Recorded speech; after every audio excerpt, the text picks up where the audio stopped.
You know what time it is. For the old man. Oh yeah, that's right. Old Man Games channel. Old Man Games here. Welcome back.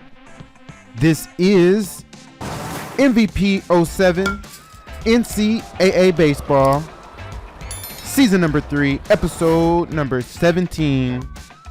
This is the season finale, the season review recap, and in this case, victory lap episode.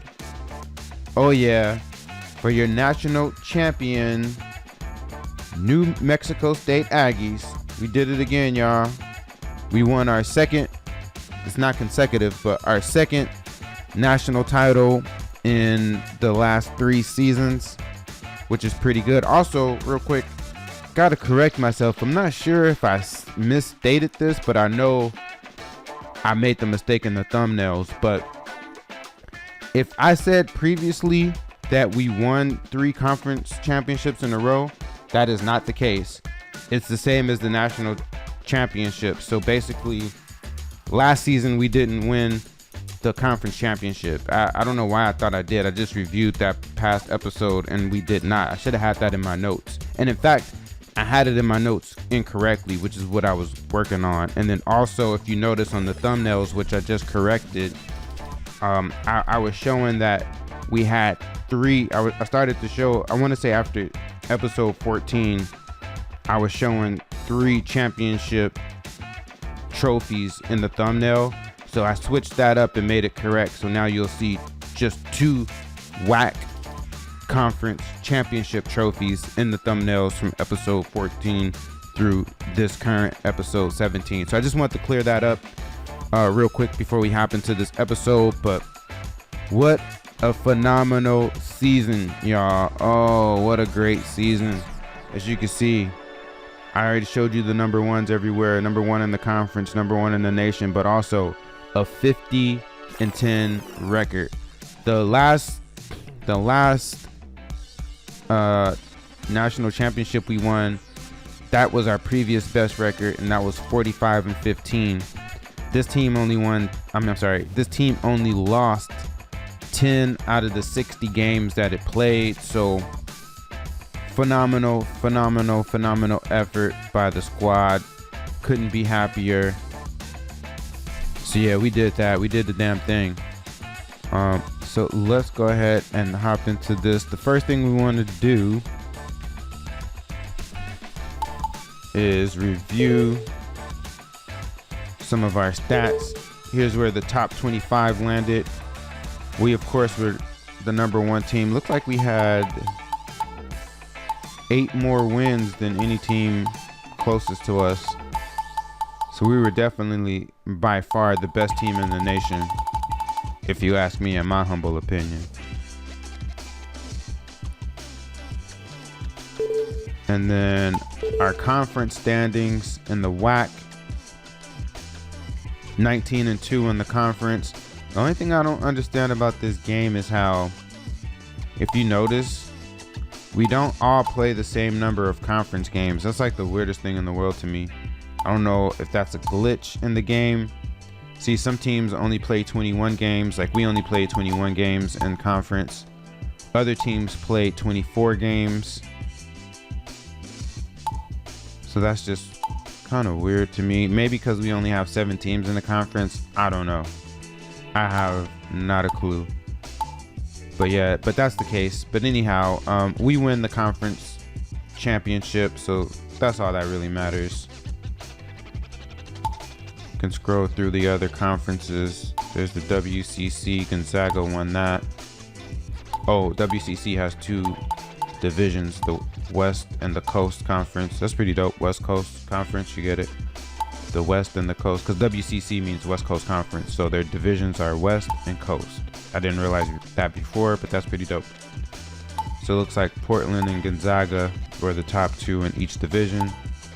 The SoCon, I think that's Southern Conference. Western Carolina won that. A10 was won by LaSalle. They got a gang of teams in this division. In this conference, 14.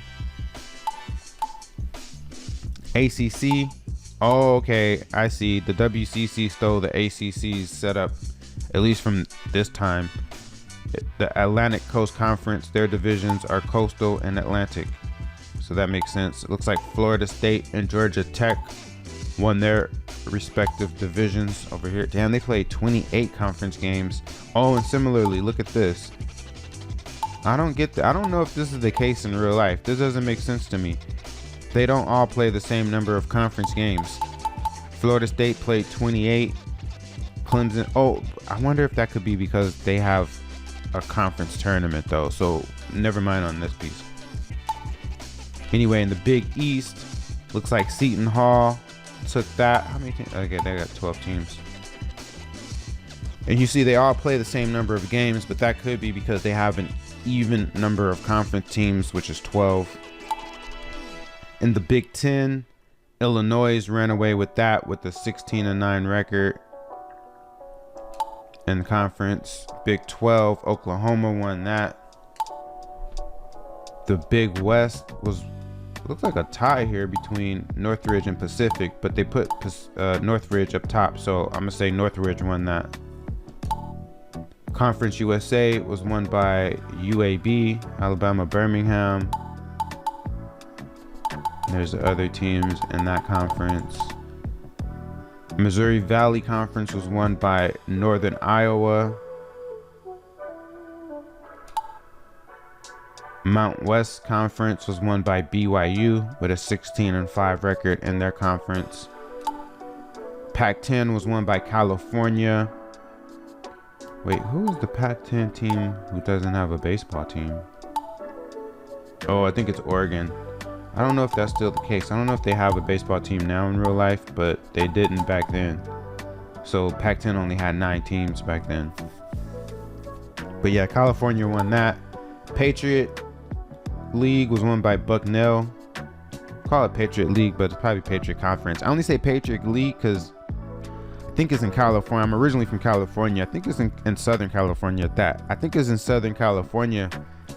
In high school, there's this one high school league called the Patriot League, if I'm not mistaken. So that's why my mind goes to Patriot League instead of Patriot Conference, but I'm sure it's probably the Patriot Conference.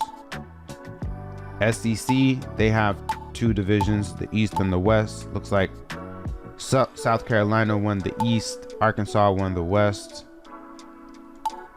In the Sun Belt, Arkansas, Little Rock won that. And then we're back to the WAC. So those are your conference champions. Okay, and then now let's take a look at, let's review the player stats. That's what I'm trying to do. All right, batting stats on our team.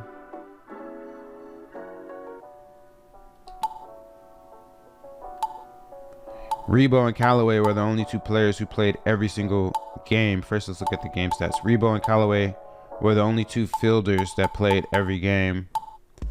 But these are the games everyone else logged. Oh, Bussieri almost split with Bevan, but Bevan had 2 more games than him. Brokaw played through 29 games.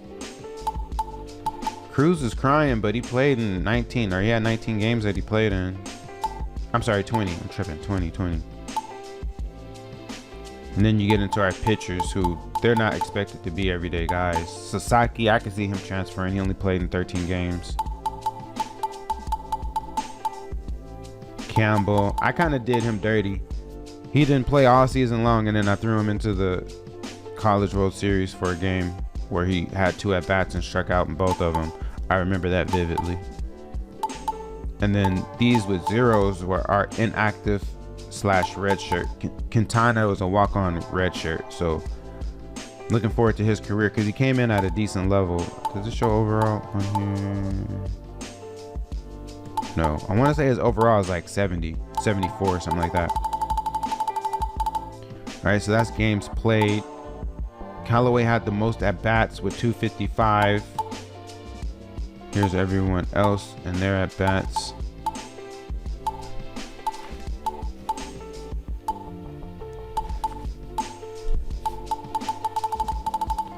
Okay, for hits, Callaway led the way. 89 hits, Zap behind him with 82, Rebo with 80. So we have 3 guys over 80 with over 80 hits on the season. Pena had 71, Faulkner had 64, Faulkner had 67, Maddox 64. Rambo's only had 57 hits, but he only had 166 at bats, so not too bad. Yep, so those are all the guys who logged hits. The 2 freshmen who are most likely going to transfer at the bottom with 16 and 13 hits.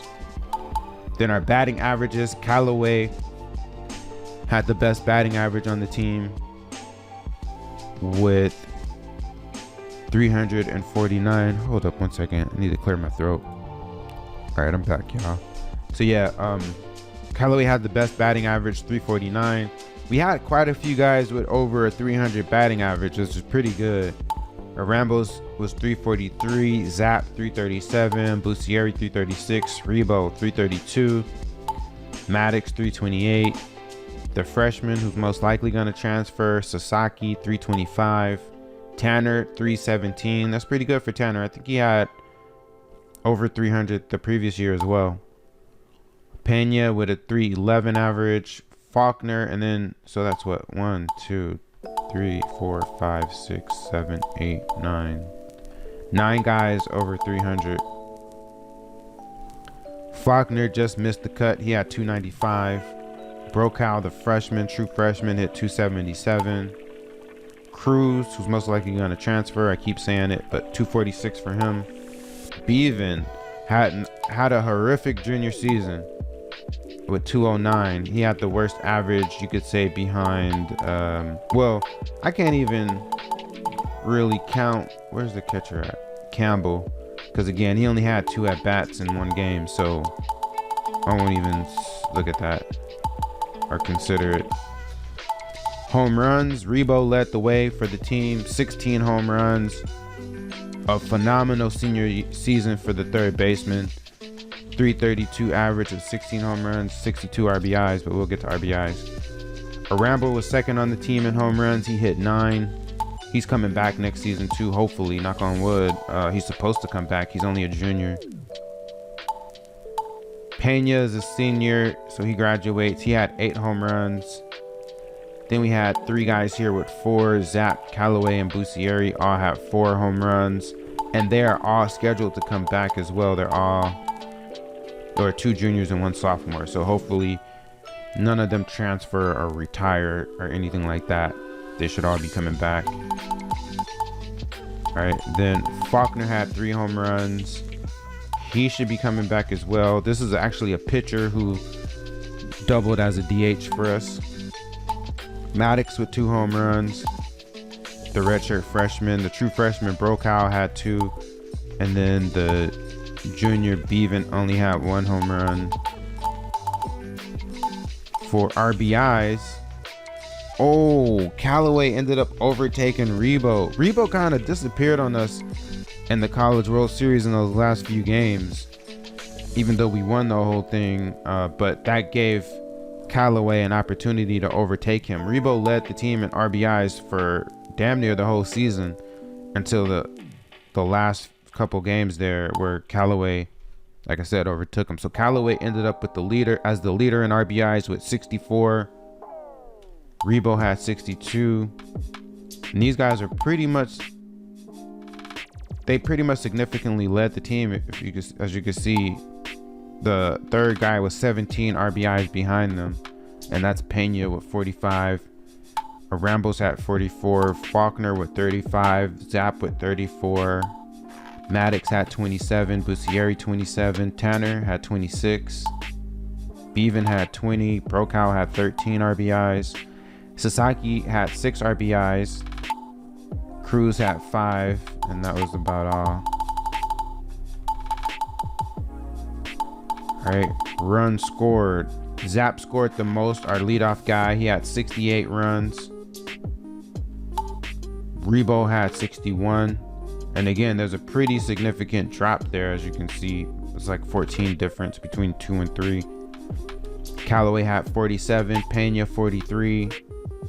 Faulkner had 38 runs scored. Rambo's 36, Maddox 35, Bevan 26, Bussieri 22, Tanner 21, Brokaw had 19 runs scored, Cruz scored 6 times, Sasaki 5, and that was it for runs scored. Doubles, Callaway led the way with 20 doubles. Maddox, the redshirt freshman, had 18, Arambles 14, Rebo with 13 doubles, Zapp and Faulkner 12 apiece. Pena had 11, Bussieri 10, Tanner 8, Brokaw had 6 doubles, Bevan also had 6 doubles, Cruz managed 3 doubles, Sasaki only had 1. And then for triples, Zapp, our fastest player, that makes sense, with 5 triples.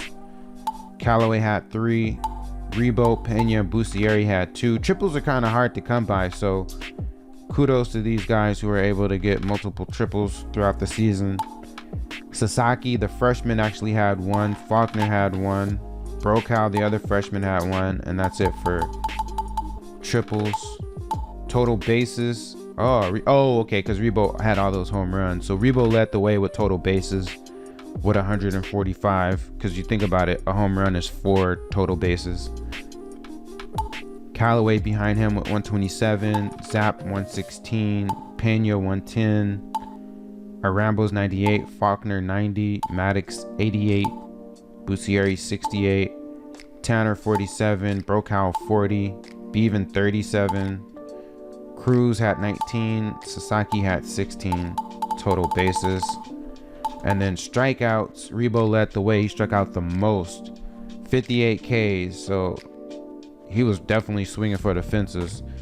He had the most home runs and the most strikeouts. Callaway behind him with 51. Faulkner had 48. Zapp 47. Strikeouts. Pena 42. Rambles 40. Bevan had 31 strikeouts. Maddox 27. Tanner 26. Brokaw 19. Bussieri only had 18 strikeouts. Cruz had 13. That's kind of high because he didn't really have that many at-bats. Sasaki had 7. Campbell, as I mentioned previously, the 2 at-bats that he had all season were both strikeouts, but that's more my fault than his. And then walks, Zapp led the way with 42 walks, which is pretty good for our leadoff guy. Rebo had 30. Callaway had 26 walks. Rambles 18. Pena, Maddox, Bussieri had 16 walks. Bevan had 15. Tanner had 14. Faulkner had 10. Brokaw had 10. Cruz drew 4 walks, and Sasaki had 1 walk. Intentional walks, Maddox led the way with 3. And then Zapp, Tanner, Bevan, Arambles all had 2 apiece, and that's it. Let me go over a little bit. Sacrifice hits. Tanner led the way with 8. Is he our best bunter? Yeah, he's pretty high with bunting. Most of these sacrifice hits were bunts. Faulkner had set. We were doing a lot of that. Bunting, trying to get runs in. Sasaki had 5. Pena and Bevan also had 5. Rebo and Maddox had 4. Callaway, Arambles had 3. Brokaw with 2. Zapp only 1, which makes sense because he's the leadoff guy, so he probably didn't have that many opportunities to get sacrifice hits. And then sacrifice flies, we only had 4 of those. Rebo, Faulkner, Bussieri, Brokaw. Hit by a pitch. Damn, Callaway got hit 7 times. Almost double anybody else. Zapp behind him. So our top 2 guys got hit a total of 11 times. Maddox and Arambles got hit 3 times apiece. Rebo and Faulkner got hit twice.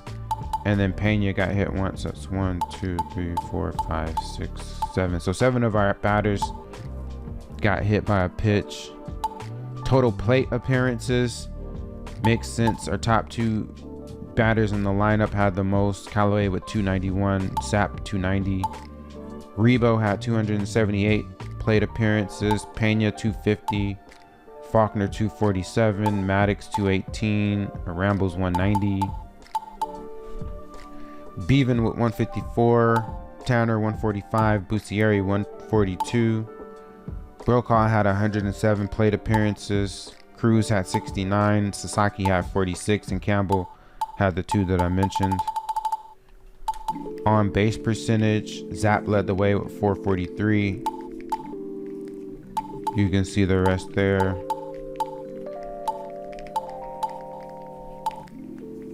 Bevan had the lowest of anyone who got on base with 289. Slugging percentage makes 100% sense. Rebo and a Rambles. Rebo had a 602 slugging percentage. A Rambles 590. You can see the rest here. Who had the lowest? Looks like Bevan had the lowest there as well with 276 slugging. OPS, Rebo and the Rambles makes sense. Both at 100 or 1. Who had the lowest? Let me guess, it was Bevan. Yep, Bevan with the lowest OPS at 565. All right, so that is our batting stats. Let's take a look at our pitching stats. Monterey had 19 appearances. The other senior, Gillen, the closer, had 18. Maddox and Nipplemeyer, 17 appearances apiece. Presley, the freshman, had 15. Zagurski, another freshman, with 14. Kalina, a sophomore, had 13. Welsh had 10 appearances. Van Winden also had 10 appearances. Easily only had 8. But he was wildly inconsistent. We couldn't trust him. Sucre, he's a walk-on. Walk-on junior, had 5. Klein, another walk-on, but he's a senior. He had 5 as well. Faulkner had 2. And remember, Faulkner was mainly our DH. He was our main DH. So then innings pitched, Monterey led the way, 137.2 by far. Damn. That's over 50. He had over 50 more innings than any other pitcher on our team. So we're losing a lot with Monterey, a lot of experience, and it's a question of who's going to step up. I think it's going to be this guy. I think Brian Presley is going to take Monterey's place as our ace. Ooh, and that rhymes. Kalina had 72 innings pitched. Maddox 51.2. Nipplemeyer 49. Zagurski, the Canadian freshman, had 39. Did I say 39 for Nipplemeyer? I meant 49 if I said 39. Van Winden, oh no, Van Winden's a sophomore. I'm tripping. Van Winden had 27 innings pitched. Welsh is a freshman. Yeah, 24.1 for Welsh. 18.1 for our closer, Ty Gillen. He wanted to be a starter, but he was truly a closer. Easily had 18 innings pitched. Sucre and Klein 8.1 apiece, and then Faulkner had 7 innings pitched. And that's the lowest. Quintana again is a redshirt. ERAs. Faulkner pitched in 7 innings. He didn't give up any runs, so he had a 0 ERA. Quintana doesn't count. He redshirted, so he didn't play at all. Zagurski had a pretty decent ERA through 39 innings, 185. Van Winden, the sophomore, had a 267 ERA. Our closer, Gillen, he kind of got rocked in that last appearance. Luckily, we had enough insurance to secure the championship, but he ended the season with a 295 ERA. Monterey, our ace, had a 314 ERA. Then here go all the guys over 4. Sucre had 432. Presley, our future ace, had 434. We gotta get that down. Maddox had 436. Nipplemeyer 441. Welsh 444. Kalina 463. Had a lot of guys over 4. Klein had a 648. This is why after Klein's suspension, he was the guy who got suspended sometime either going into the playoffs or after we got to the playoffs, and I just never brought him back. I put Campbell, the catcher, I made him active instead. Easily with the worst, that had to be the worst, the 9.0 ERA. Yep. So he's definitely going to have to improve if he comes back. He's what, sophomore? Yeah, he's going to have to step it up. Okay, wins. Let's look at wins and losses together, actually. Wins, losses, and win percentage we'll look at together. No. Win percentage, I'm going to do separate. Monterey went 16-2 on the season. Presley went 9-2 on the season. Maddox went 5-2. Nipplemeyer went 5-1, as well as Kalina 5-1. Zagurski went 3-1 on the season. Van Winden 3-0. Faulkner 2-0. Faulkner, for the limited outings he had, he made them count. Easily was 1-0, even though the rest of his stats suck. Klein was 1-0. Welsh was 0-1. And that's it for the win-loss. Win percentage, Van Winden, Faulkner, Easley, and Klein were all perfect. Monterey had an 889 percentage. Nipplemeyer, Kalina, both 833. Presley, 818. Zagurski, 750. Maddox, 714. And that's about it. Okay, saves. Gillen led the way by far. He was our primary closer, so he ended the season with 14 saves. Nipplemeyer had 5. He may move into that. Well, Nipplemeyer got stamina though, so maybe not. Zagurski had 3 saves. Maddox with 2 saves. Welsh, Van Winden, Sucre, Easily, Kalina all had 1 save, and that's it for our saves. Blown saves. Presley and Nipplemeyer each blew a save, but that's not bad. We only had 2 blown saves all season. I'm not mad at that. Game started. Monterey started the most, 19 starts. Presley and Kalina had 12 starts apiece. These 3 were our main starters in our rotation. But here's the guys who had spot starts. Zagurski had 5. Van Winden had 4, Welch with 3, Maddox also had 3, Nipplemeyer had 2, and that was it. Some of those guys should have never started though. Complete games, only Monterey, he had 4 complete games. Only Monterey with shutouts, obviously if he's the only one with a complete game, but half of his complete games are shutouts, so that's 2 shutouts for him, pretty good. Monterey gave up the most runs, but again, remember he had the most innings pitched, so he gave up 52 runs. Let's look at runs and ERA together, or earned runs together. So Monterey, 52 runs, 48 were earned runs. Kalina, 39 runs, 37 were earned runs. Presley gave up 36 runs, 35 were earned. Nipplemeyer gave up 26 runs, 24 were earned. Maddox gave up 25 and they were all earned. Easily gave up 19 runs, 18 were earned. Welsh, 12-12. Zagurski, 11-8. 11 runs, 8 earned runs, that is.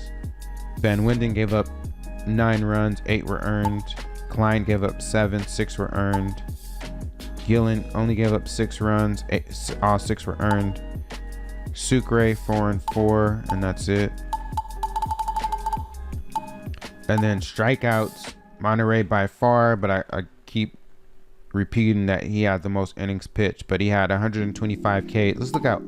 Okay, no. I was gonna say let's look at strikeouts and walks together, but no, that's why they have this strikeout. No, they have strikeouts per 9, and another one's gonna be strikeout to walk ratio, but we'll get there. So Monterey, 125 strikeouts. He had 8.17 per 9 innings. Kalina, I'll look at this separately actually. Kalina with 70 strikeouts, Presley 68, Maddox with 45, Nipplemeyer 38, Zagurski 32. Gillen, he only had 26, but his strikeout per 9, you'll see he led the team with that. Van Winden had 23, Welsh had 20 strikeouts, Easily with 13 strikeouts, Sucre 6, Klein 6, Faulkner had 5, that was it. So strikeouts per 9, Gillen by far. I mean, he would strike out at least 2 batters per appearance almost, but he had 12.76 strikeouts per 9 innings. Kalina 8.75 per 9. Presley had 8.42 per 9 innings. Monterey, so even though Monterey had the most total strikeouts, he was 4th on the team in strikeouts per 9 innings. Maddox with 7.84, Van Winden 7.67, Welsh 7.4, Zagurski 7.39, Nippelmeyer 6.98, Easley 6.5, Sucre and Klein. Damn, Sucre and Klein almost had identical stats. They both had 6.48 strikeouts per 9. Faulkner with 6.43. And then walks. Monterey gave up the most walks. Again, he had what? The most amount of innings. But 47 walks for Monterey. Presley with 28. Kalina also 28. Nippelmeyer 25. Maddox gave up 21 walks. Van Winden at 17. Zagurski with 12. Welsh with 12. Easley with 12. Gillen only gave up 7 walks. Klein 7. Sucre 5. And Faulkner 2. Next should be, walks per, oh no, I was saying, but I was thinking strikeouts to walks, but this is walks per 9 innings. Damn, look at this. Klein had the worst, 7.56 walks per 9 innings.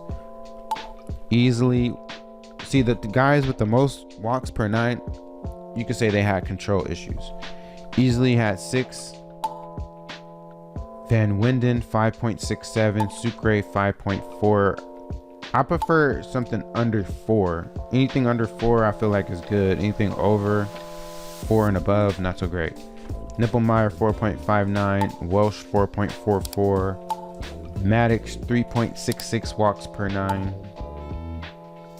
innings, that is. Kalina 3.5, Presley 3.47, that's pretty good. And then Gillen 3.44. Monterey, it was only 3.07, so he actually had the best. Zagurski, no, he didn't. Zagurski 2.77. Faulkner had the best walks per 9. Intentional walks, we didn't intentionally walk any of them. Hit by a pitch, or hit batters, I'm sorry. Presley was out there binging people. He had more than double anybody else on the He hit 11 batters. Nippelmeyer hit 5, Welsh and Kalina 4, Maddox and Easley 3, Zagurski 2, Monterey, Klein, both with 1 hit batters. What is SH? What the hell is SH? I can't think of it. Yo, if anybody knows, I may have to look that up. What the hell is SH for a pitcher? I don't know. Oh, is it sacrifice hits? Sacrifice hits that they give? Are they recording sacrifice hits that pitchers give up? That might be what that is. That's the only thing I can think of. Yeah, it is. Sacrifice hits and sacrifice flies. So they are counting that. This is a stat that I really like. Pickoffs. Monterey led the way with 4. He picked off 4 runners. Welsh and Easley picked off 2. Zagurski, Van Winden, Sucre, Presley, Nippelmeyer, Gillen all picked off 1. So I want to see those numbers rise. And then here are hits. Monterey gave up 118. Kalina 69. Presley gave up 66 hits. Maddox gave up 52. Nippelmeyer 39. Zagurski 33. Welsh gave up 22. Easley 20. Van Winden 15, Gillen 11, Sucre and Klein had a lot of very similar stats, I'm telling you. Hits per 9, I'm gonna look at this from low to high. That's how we should look at this. Faulkner only gave up 2.57 hits per 9, but again, he pitched the fewest amount of innings. That number would have risen had he pitched more. Then Winden gave up 5 hits per 9, pretty decent.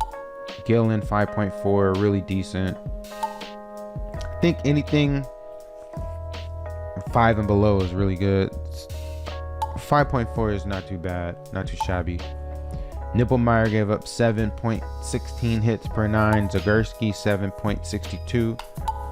Monterey gave up 7.71. Welsh 8.14 hits per 9. Presley 8.17 hits per 9. Kalina 8.63. Klein 8.64. Sucre 8. Maddox 9.06. Easley 10. Damn, easily has. Just out there giving up hits. Then these are the doubles given up. Monterey gave up the most, 28. Presley gave up 22. Here's everyone else.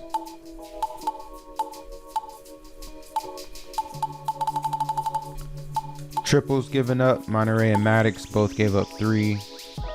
Welsh, Van Winden, Presley, and Colina gave up 1 triple. So overall, 1, 2, 3, 4, we only gave up 10 triples. Home runs. Oh, somebody other than Monterey led the way. Yeah, Colina was home run prone. There was a game where he gave up like back-to-back home runs, if I'm not mistaken. Either it was back-to-back home runs or he gave up a home run in each inning. Or maybe he did both. This dude was just giving up home runs, man. The sophomore. We already knew Monterey was home run prone with his 9. Easily gave up 5, which is kind of a lot because he didn't even pitch that many innings. Monterey with 4. Presley and Maddox gave up 3. Welsh gave up 2. Sucre and Klein gave up 1. Zagurski, Van Winden, Gillen, Faulkner didn't give up any. I skipped Quintana because he redshirted. Total bases given up. Monterey led the way with 179. So I'll just scroll through these to let you see. Of course, Sucre and Klein gave up the same number of bases. At bat, so this will be batters faced. Makes sense based on their innings pitched.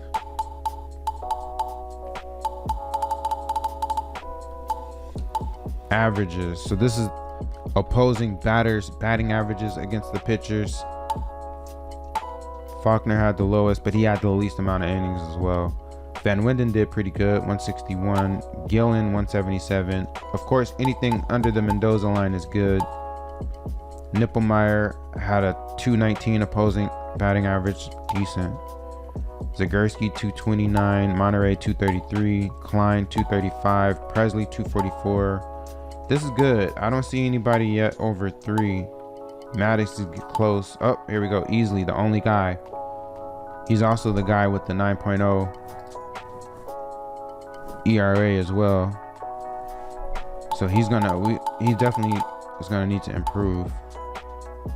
Oh, okay.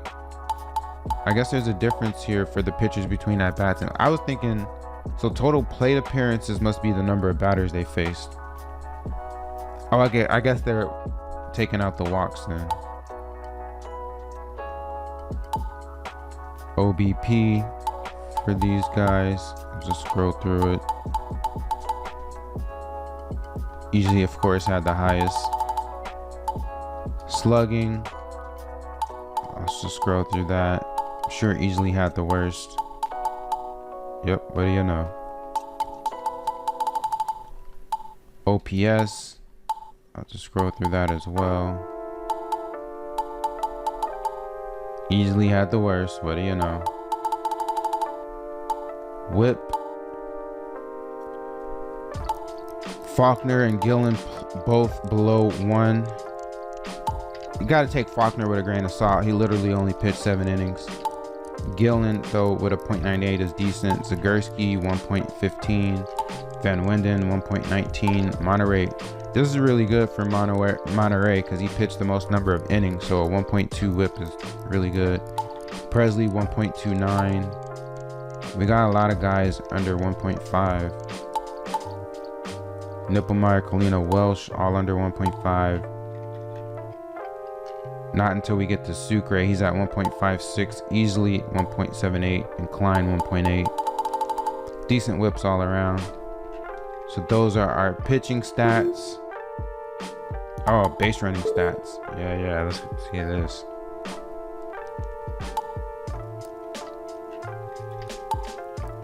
Zap led the way. Well, at least since I've been the head coach, I want to say this is the most number of stolen bases anyone has had. 48, just too shy of 50. Rebo had, and he got caught 8 times. Rebo had 26. Tanner and Callaway 6. Then Pena, Cruz, Arambles 2.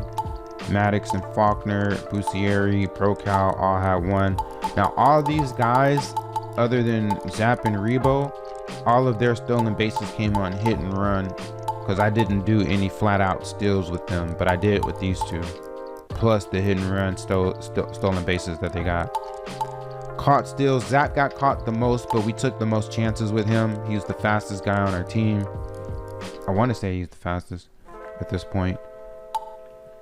Maddox got caught 3 times. Tanner, his stolen bases went down from last year. I think he had 12 last year, if I remember, because I just watched that episode. He got caught stealing twice. Pena, Faulkner, and Rambles also got caught twice. Rebo, Cruz, Callaway. Damn, Rebo pretty good. 26 steals, only got caught once. But Rebo, Cruz, Callaway, Brokow, Bevan all got caught once. So stolen base percentages. Now Bussieri, we'll toss that out because he only had 1 steal. But Rebo had the best at 96%. Zap was at 857. Same with Callaway. Tanner was at 750 percentage of stolen bases. Cruz 66, 667. Pena 500. Brokow 500. Rambles 500. And then a couple guys below 500, meaning they got caught stealing more than they had stolen bases. All right, so that's our base running. And then, oh, I'm skipping fielding. I want to look at fielding, but the main thing I look at with fielding, just want to see errors and then the fielding percentage. So not too shabby. Rebo led the way with 4 errors. Maddox had 3. Presley, Callaway, Bussieri, Bevan all had 2. Zap, Van Winden, Sasaki, Pena, Monterey. A lot of these guys had 1. Rambles. So let's look at their percentages.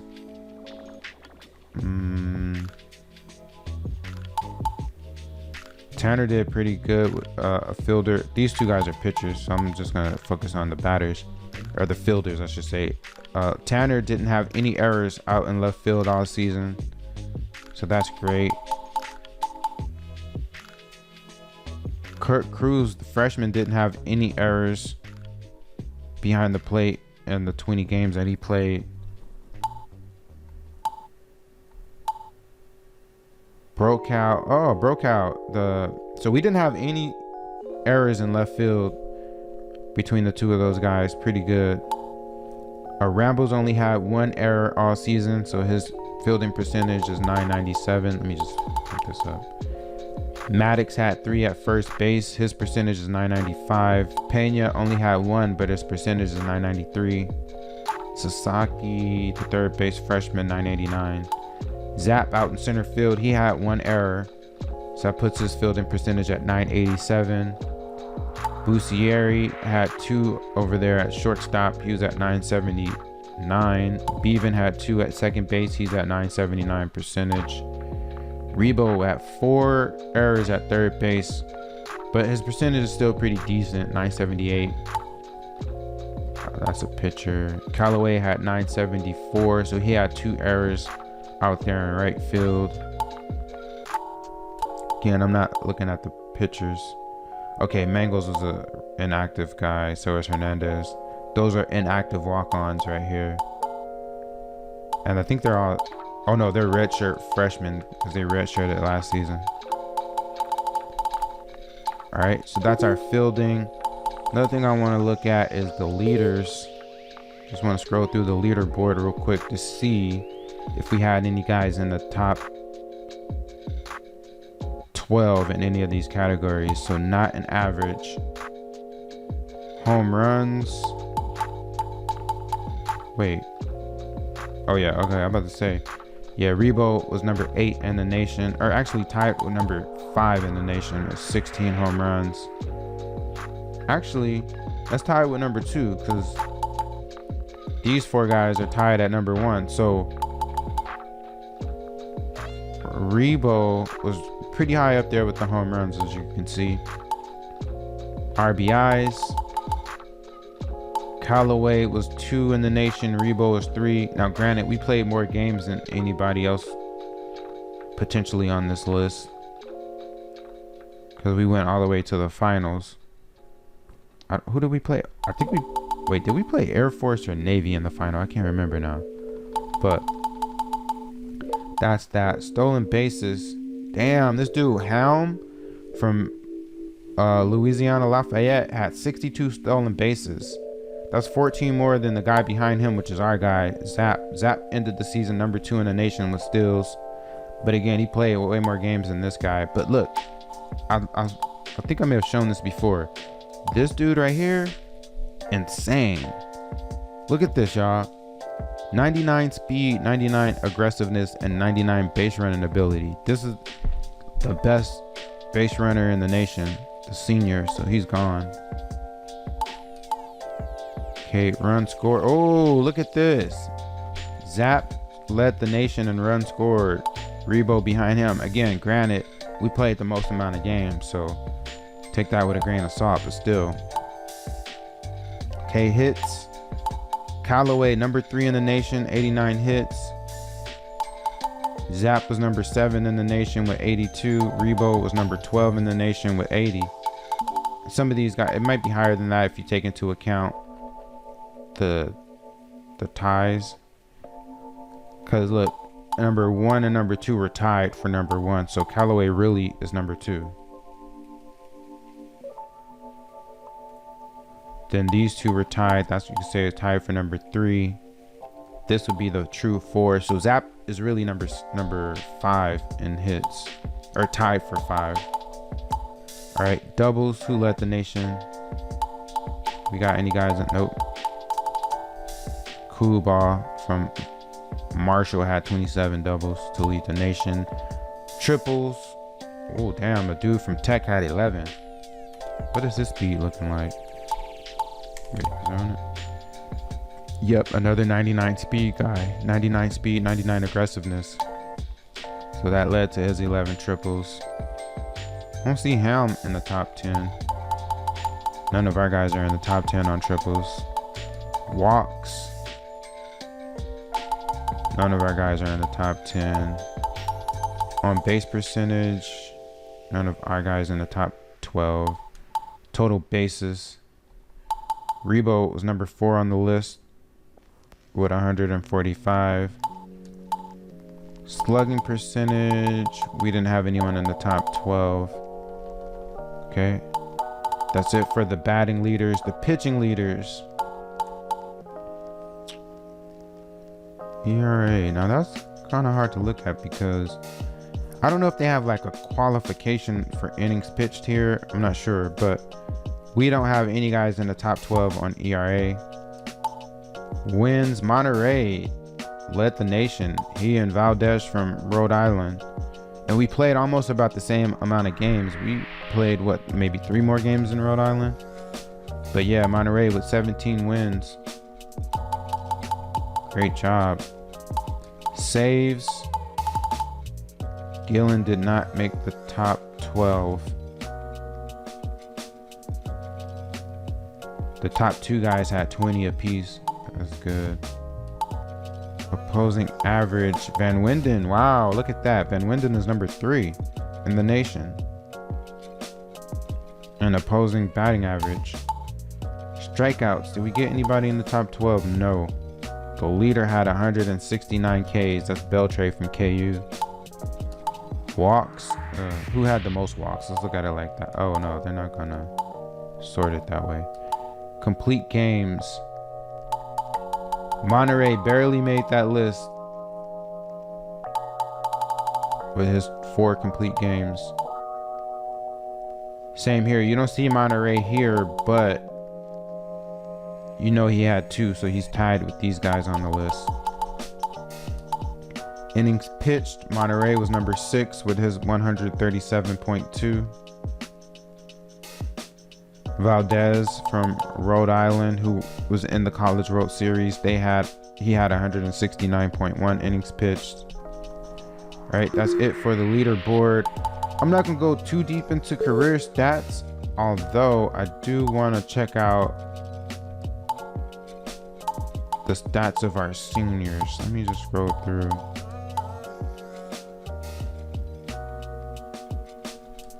No, I probably, let me see. Our seniors. Gillen's career stats. I'm not sure if he redshirted or if they're not showing his freshman year for some reason. But he had he was an 8-3 record, 24 total saves in his career. He ends with a 2.29 ERA. So you can just see his stats by year. But this is his sophomore. 2011 was his sophomore year. Sophomore, junior, senior.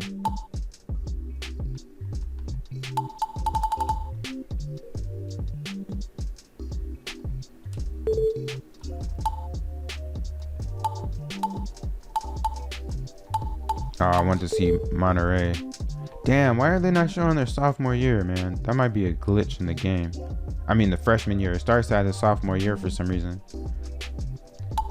But in his career, he had 68. Now, the total is correct, though, but they're just not showing the freshman year. 451.2 innings pitched in his career. He went 42-9 in his career. Pretty good. 335 career ERA, 397 Ks, 208 walks in his career. Here's Pena. Here's another scene. Yeah, they're not showing our freshman year for some reason. 109 games for Pena. 413 at bats, 122 hits. 295 career average, 11 home runs in his career, 70 RBIs in his career, only 7 steals. They also aren't showing like triples, doubles, so it's, as you can see, the career stats are not as extensive. I wanted to see Rebo. Oh, see, now they show Rebo's freshman season. Maybe because those other guys didn't play that much their freshman season. That's probably why. I don't know. But Rebo played in 215 games in his career, had 814 at bats, 232 hits, a 2.85 career ERA. As you can see, his senior year had the best average. I said ERA, I meant average. 2.85 batting average. Senior season, he had 332 batting average. And his senior season, 16 home runs was by far the most in his career. All of a sudden, he became a power hitter. 22 career home runs, with 16 of them coming his senior year is crazy. 152 career RBIs, 127 runs, 37 career stolen bases, and again, the most of that coming his senior season. Just focusing on seniors for this. All right.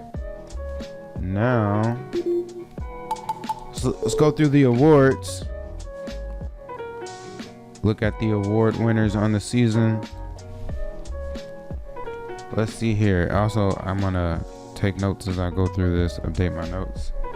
Oh, already I see a few first team All-Americans, and this might be the first time in this series.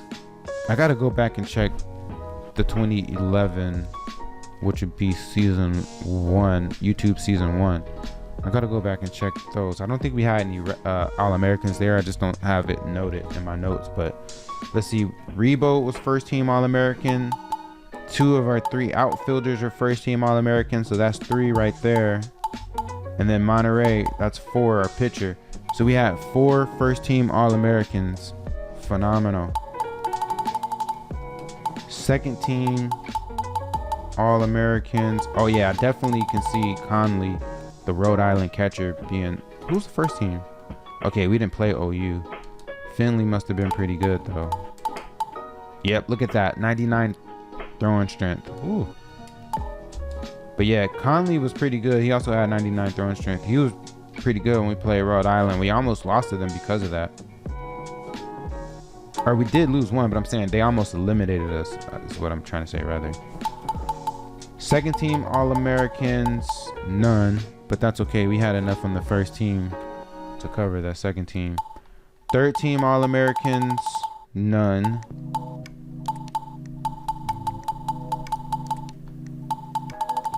But again, we had 4 first teamers, so it's all good. Okay, first, this is Baseball All-American All-Offense team, which is really like the Silver Slugger equivalent. Let's see, did we get anyone on this list? No, we did not. Rawlings Gold Glove team. We didn't have any Gold Glovers. I don't know. I feel like somebody may have gotten gypped here because, no, I don't know. Okay, here's all conference first team. Let's make our way to our, here, let me go this way.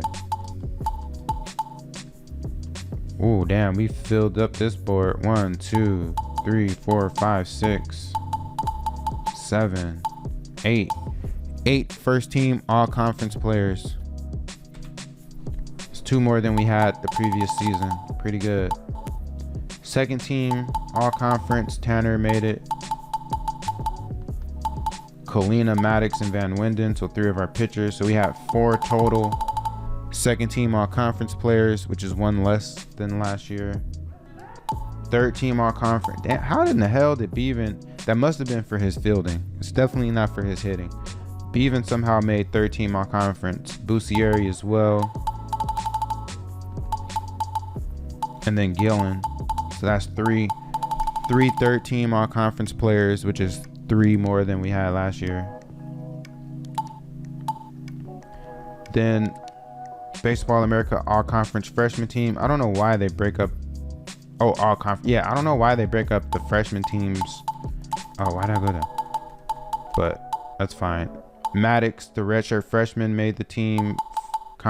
The freshman all conference team, that is. So did Brokow, so that's 2. Zagurski made 3. I don't know why Presley didn't make that team, but he didn't make it. That's 2 more than we had last season. Then the All-American, freshman All-American, the redshirt freshman Maddox made that team as well. Zagurski as well. So we had 2 freshman All-Americans, which is 1 more than we had last season. That's pretty good, not too shabby. Oh, damn, I'm tripping. They got us. That's why. Okay, hold up. Let me go back to the conference because. Okay, the conference is only 1 team, but an All-American freshman, this is why they separated. Because they have a second team and yep, they have a second and a third team for the freshmen.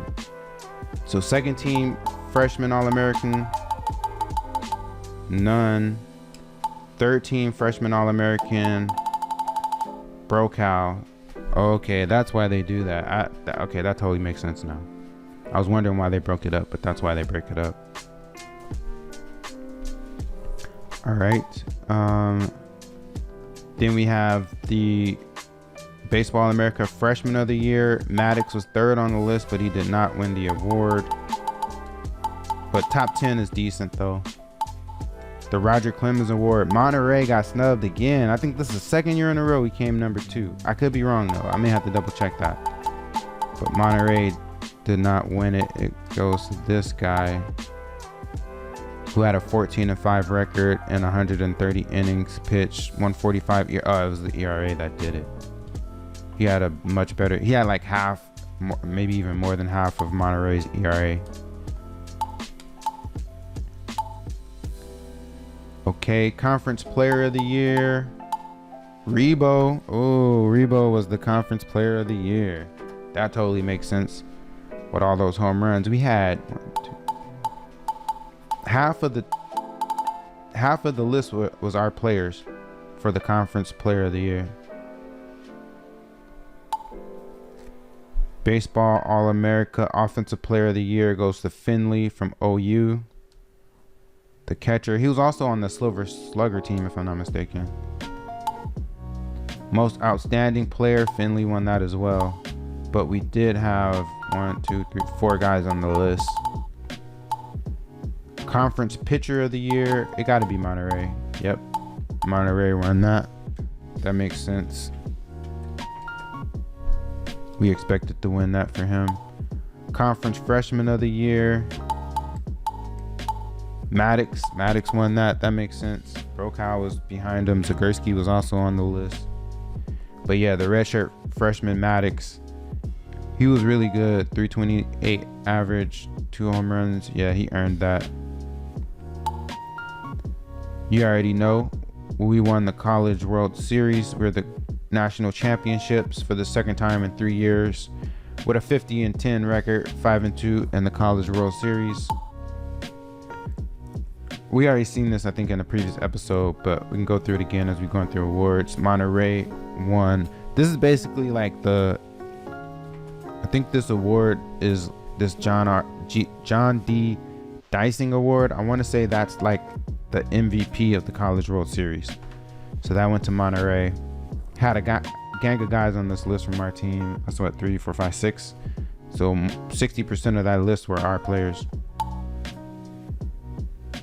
Oh, and then here's the College World Series, all College World Series team.